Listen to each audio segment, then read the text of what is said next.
Yeah, good afternoon. Obviously excited to conference play to get started here. After I have a chance to review the tape, obviously a lot of good things, and then things we continue to coach off of because we're going to need to improve and get better, certainly as we head into league play. I think we had every opportunity to break that game open really wide and really early, and just some lack of execution plays and critical moments prevented us from really enjoying the success, because the guys certainly, with the intensity and the strain they played with, they certainly deserve for that to be a larger margin of victory, and that's taking nothing away from Arizona and the great job they did. In reality, what that really means is that's a failure of us as coaches, right, for either maybe not having the right scheme called on a particular play, or not having coached it well enough, so that way a guy has no indecision in his mind. And so we'll meet today on that as a team, and we'll talk about that. But there's some really good film to coach off of. We improved in a lot of areas from week one, and there's a lot of areas in which we can continue to still improve. And the message simply is all right, if we can improve in those areas that we highlight, we can line up and play versus anybody. Okay, but I could not have been more proud of the effort our guys came out and played with. Their grit and determination, and then we had a heck of an environment too. And my thank you to the fan base. That was a rocking stadium. It was awesome, and we need the same thing this week. Obviously, LSU coming in, defending SEC West champs, and they're as talented as any team in the country. And so we have quite the challenge in front of us, and our guys are excited to get to work.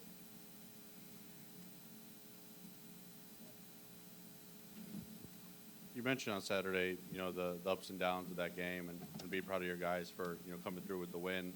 How much do you think some of the young players can learn from being in a game like that and playing through some of the lows to, find a way to win as well? Yeah, you're 100% right.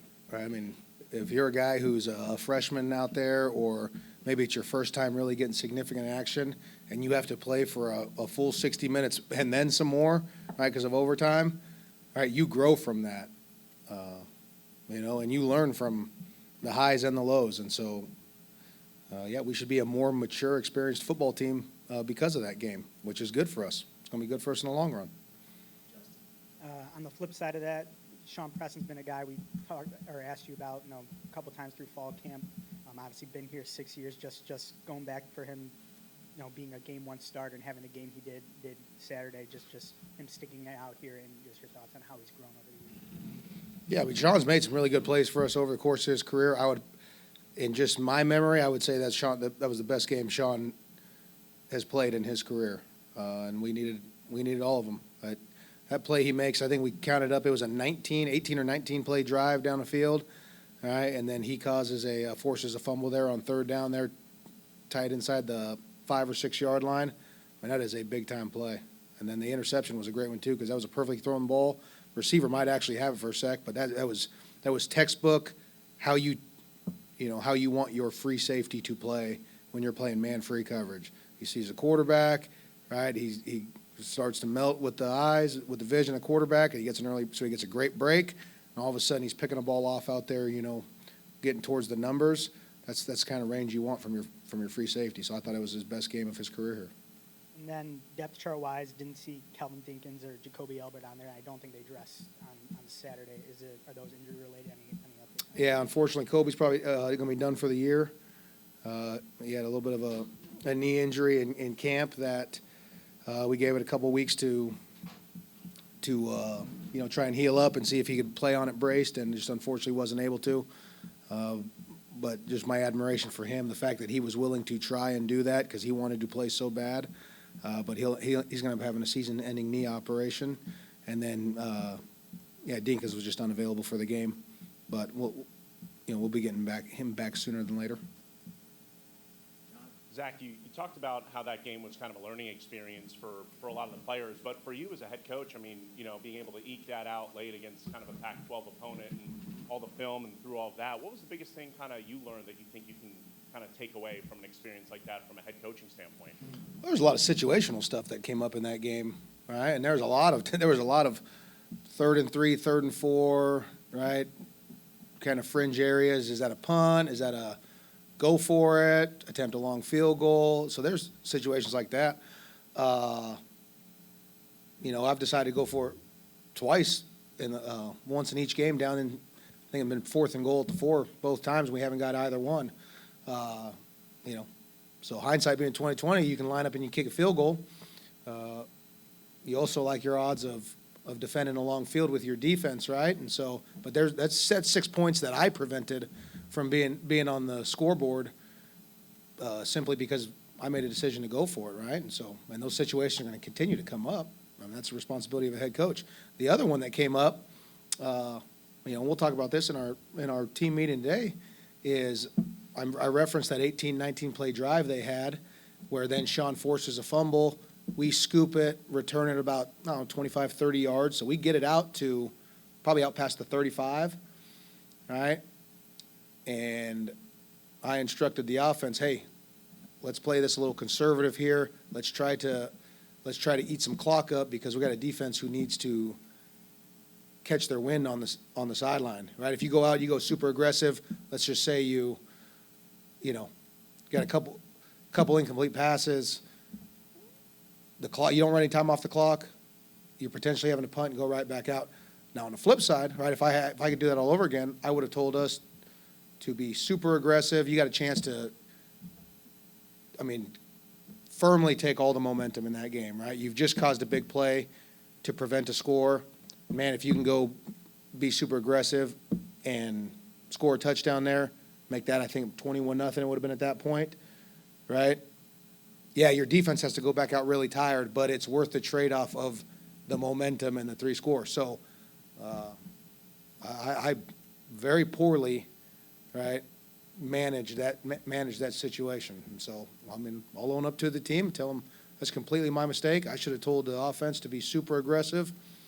And, it's the responsibility of the defense to go out and stop them no matter what the situation, even if you're coming off an 18-play drive.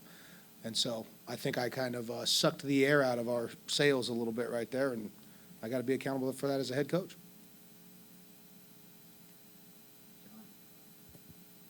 Coming up to, obviously, the Saturday, you mentioned LSU, and just how much that game means to kind of a lot of people around here. What would it mean for, you guys and from a recruiting base, for the brand, for, you and helping put this program even more on the map to kind of get the win on Saturday, get a 3-0 start? What could that do for I leave all that for you guys to write about, right? And for us, it means we're 3-0 and 1-0 in conference.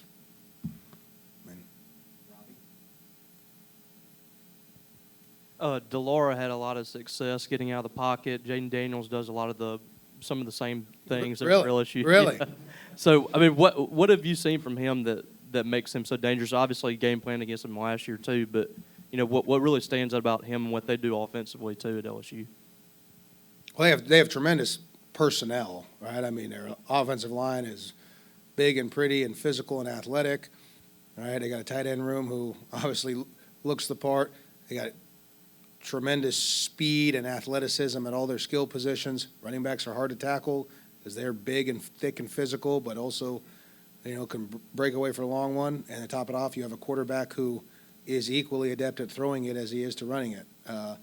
Last week's game versus Arizona felt very much like last year's game versus LSU. It's modern football, right? That an accomplished passer who also can hurt you just as much with his legs is not fun to defend, right? And so you have to constantly shift the stress around on defense, right? Sometimes that forces you to shift some stress to your back end. Sometimes that forces you to shift the stress up to your front, right? And you're hoping you can manage that throughout the course of a game.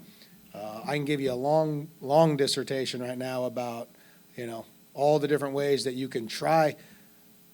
You got to keep the quarterback in the pocket, obviously, right? You got to keep the quarterback in the pocket, but yet you still have to generate a pass rush, right? So what is that? There's that fine line between how do you cut guys loose and let them go try to win their one-on-ones, but not let seams emerge within, pass rush lanes and scramble lanes.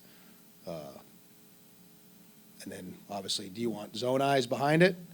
Will you play a little bit more zone coverage so that way you have guys who can come out of coverage and rally to the quarterback and prevent the big, long scrambles? Well, that means you're not as playing tight of coverage, and a good quarterback exposes that. So then you can get into the pattern match, man match coverages, or just straight man-to-man, and, well, now you're playing tighter to routes, and so you can deny more throws, but that means you're chasing guys man-to-man, and if the quarterback breaks the pocket and scrambles, you have nobody. So the scrambles hurt you more in those coverages. You can rush 3 and have a 4th guy. You pull him out of the rush, but he's really a spy, right? So he can then account for that. And then you can still play your coverages. You don't get as much pass rush, right? And the reality is you have to do all of those. You have to do all of those. It's no different than I was just talking about. You got to be able to do all of them because the offenses are too good, the coordinators are too good, the game plans are too good that you're just going to realistically line up and do just one and think you're going to, defend them all night. So you got to be able to do it all. And we obviously didn't do it well enough. And I can't believe Dolores, I think he's finished like right around 50 yards rushing. I bet you if he had a GPS tracker, he probably ran 250 yards, Arizona's coach was really complimentary of the game day atmosphere this past weekend. And how is important? What do you think of the atmosphere, and maybe how important is it to try to replicate that this week with our early morning kick? I thought it was a great atmosphere. But I mean, that is this atmosphere, right? That's what makes Davis Wade so special. That's what makes Starkville so special. As our fan base, they come out no matter what, and they're fired up and rocking. They got this place rocking. So I have every expectation that it's going to be just as good of an environment come 11 a.m. Saturday, and that makes a difference. That makes a difference. The reason, obviously, he was so complimentary is because he wants to see a similar environment there in Tucson. And so can't thank our fan base enough for what they've done. Even had to break the dreaded white jersey curse, right? Which we didn't even – we're so busy talking about everything else, we didn't even talk about that. You had a whole rant about how much you're going to have to defend with LSU's offense coming in this weekend.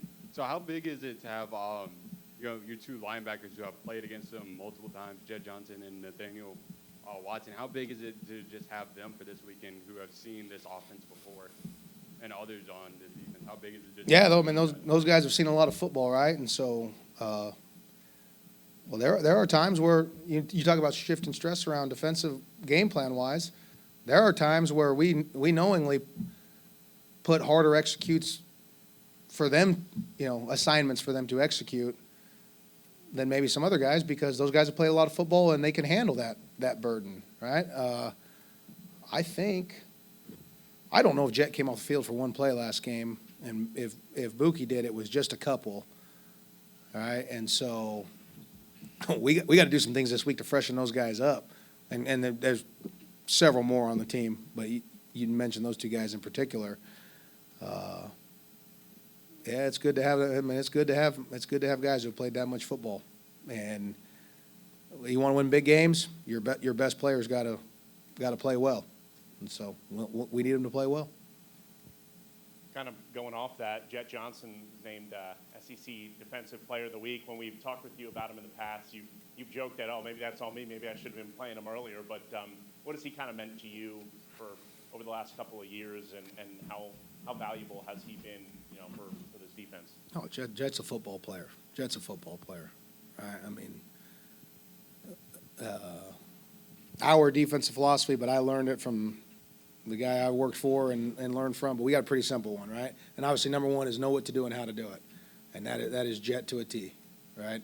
There is not a call that we make that he does not know exactly what to do, where to be aligned, where to have his eyes, and then exactly how to do based off what his key tells him. And if you're a good football player and you can do all those things, you're going to have quite a bit of production. Led the league in tackles last year. I mean, 2 interceptions and whatever his stat line was, I don't even know it off the top of my head, but he made some big-time plays in that game. I mean, that's how you define a good football player, right? What do they actually do when they get their opportunities? And he sure made the most of his opportunities over the course of his career. Didn't see too much of Creed in that game against Arizona. Did he get banged up, or was that just a decision by the coaches? No, I think it was probably just the way the rotations worked out and the plays. But, yeah, no, he's healthy.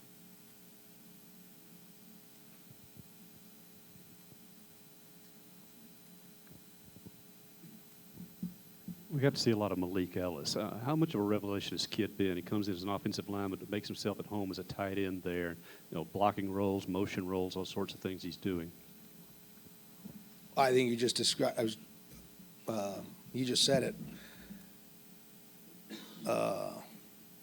And I'm taking this from another coach. I was fortunate enough, our new AD got us to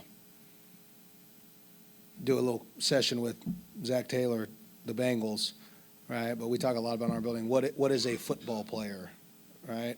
And we got a lot of football players. And what that really means is whatever is in the best interest of the team, whatever is asked of me, I am willing to do whatever it takes for the betterment of the team to get the job done and give us the best chance of victory, right? So here you have Malik, true freshman, right? He is going to be a very good offensive lineman for us. But, right, due to some circumstances that I won't continue to dwell on, right, we have a need for a point of attack tight end who can create some movement in the run game, right? And we're not the first ones, obviously, to do this. You see this all over college football where maybe a third or fourth tackle can play and put an eligible jersey on and play in a tight end position, right? But he's willing to do whatever it takes to help the team win, okay? And in reality, it may not be the best thing for his offensive line development because he's not able to, you know, lift and put on weight, because he's going to need to put on some weight when he makes his transition offensive line. But getting on the field early and being exposed to this level of football is certainly going to benefit him greatly, right?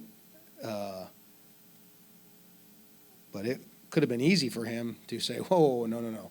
I'm not playing tight end. I was recruited as an offensive lineman, and I got to just eat and get big and be with the non-travel lifts and red shirt so that way come spring practice, and, you know, that happens a whole lot of places. Fortunately, we got a lot of football players. Hey, whatever's needed of me, whatever you ask me, whatever. I mean, it's fun to coach guys like that. Anything else?